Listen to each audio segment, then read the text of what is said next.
ഒരു ചെറിയൊരു എന്താ പറയുന്നത്, ഫിസിക്കലി ഒരു ചെറിയൊരു ഇഷ്യൂ ഉള്ള ഒരാളാണ്. എനിക്ക് അങ്ങനെ ഒരു ക്യാരക്ടർ ചെയ്ത് പരിചയമൊന്നുമില്ല.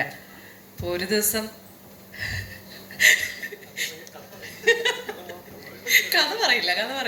അല്ല, ഒരു ദിവസം എനിക്കങ്ങനെ ശീലമില്ലാത്തതിൻ്റെ ആയിരിക്കും, നമ്മൾ കുറച്ച് ദിവസമൊക്കെ ഇങ്ങനെ സീനൊക്കെ ഇങ്ങനെ ഷൂട്ട് ചെയ്തൊക്കെ പോയി ഒരു ഷോട്ട് എടുത്തപ്പോൾ ഞാൻ ആക്ച്വലി ആ ഒരു പ്രശ്നം മറന്നുപോയി. നമ്മൾ ആരും ഓർത്തില്ല. ഞാൻ മറന്നുപോയി. എൻ്റെ ബീച്ചറിൻ്റെ കൂടെയായിരുന്നു സീൻ ഉണ്ടായിരുന്നത്. ഞങ്ങൾ ആരും ഓർത്തില്ല.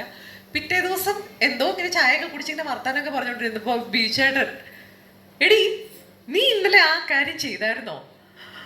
അപ്പൊ ഞാൻ അയ്യോ ഞാൻ ഓർക്കുന്നില്ല എന്ന് പറഞ്ഞു.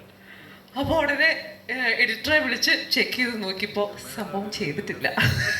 എന്നിട്ടത് വീണ്ടും റീഷൂട്ട് ചെയ്യേണ്ടി വന്നു. അപ്പൊ അത് എൻ്റെ പരിചയക്കുറവിൻ്റെ ഒരു പ്രശ്നമായിരുന്നു. ആർക്കും അത് ഓർമ്മയും വന്നില്ല. അപ്പൊ അന്ന് ആ ഒരു കാര്യം ഉണ്ടായപ്പോൾ ബീച്ചേട്ടൻ തന്നെ അതിനൊരു ടിപ്പ് പറഞ്ഞു തന്നു. ഇങ്ങനെ ഒരു കാര്യം നമ്മളെല്ലാവരും മറന്നു പോകാൻ സാധ്യതയുണ്ട്. വിലയേറിയ ടിപ്പാണോ ഞാൻ പറഞ്ഞു കൊടുക്കുന്നത്? കുഴപ്പമില്ല അല്ലേ? 30 വർഷം ആയതിൻ്റെ ഒരു 30 വർഷം വിട്ടേക്ക്. അപ്പൊ എന്നോട് പറഞ്ഞു തന്നു, നമ്മൾ മറന്നു പോകും ഇങ്ങനത്തെ ഒരു കാര്യം. നമുക്ക് ശീലമില്ലാത്തൊരു കാര്യം ആയതുകൊണ്ട് നമ്മൾ ചിലപ്പം തലേന്നത് ചിലപ്പോൾ വിട്ടുപോകാൻ സാധ്യതയുണ്ട്. അപ്പോൾ അത് ഓർക്കാൻ വേണ്ടിയിട്ട് എന്തെങ്കിലും ഒരു എന്താ പറയുന്നത്, ഒരു നീ ക്യാപ്പോ അല്ലെങ്കിൽ ശരീരത്തിൽ നമ്മൾ യൂഷ്വലി ഉപയോഗിക്കാത്ത എന്തെങ്കിലും ഒരു സാധനം, ഒരു സംഭവം നമ്മൾ വെക്കുവാണെങ്കിൽ ഇതെന്തിനാ ഞാനിട്ട, അപ്പം ആ കാര്യം ഓർമ്മ വരും എന്നുള്ള രീതിയിൽ ഒരു ഒരു ഒരു ടിപ്പൊക്കെ എനിക്ക് പറഞ്ഞു തന്നു. അപ്പം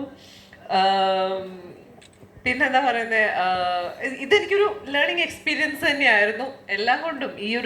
ഇവരുടെയൊക്കെ കൂടെ ബീജാറിൻ്റെയും ആസ്ഫിക്കിൻ്റെ കൂടെയൊക്കെ മുമ്പ് വർക്ക് ചെയ്തിട്ടുണ്ട്. പക്ഷെ എന്താ പറയുന്നത്, ഈ ഒരു ടീം എന്ന് പറഞ്ഞപ്പോൾ ജിസ്റ്റേറിൻ്റെ കൂടെ ഒരു സിനിമ ചെയ്യുന്ന ഫസ്റ്റ് ടൈം ആയിരുന്നു. അനുചേട്ടൻ്റെ ഒരു പടത്തിൽ വരുന്ന ഫസ്റ്റ് ടൈമാണ്. അപ്പം അതുകൊണ്ട് എന്താ പറയുന്നത്, സന്തോഷമുള്ള ദിവസങ്ങളായിരുന്നു. ആ ദിവസങ്ങളൊക്കെയും ഒത്തിരി സന്തോഷമുള്ള ദിവസങ്ങളായിരുന്നു.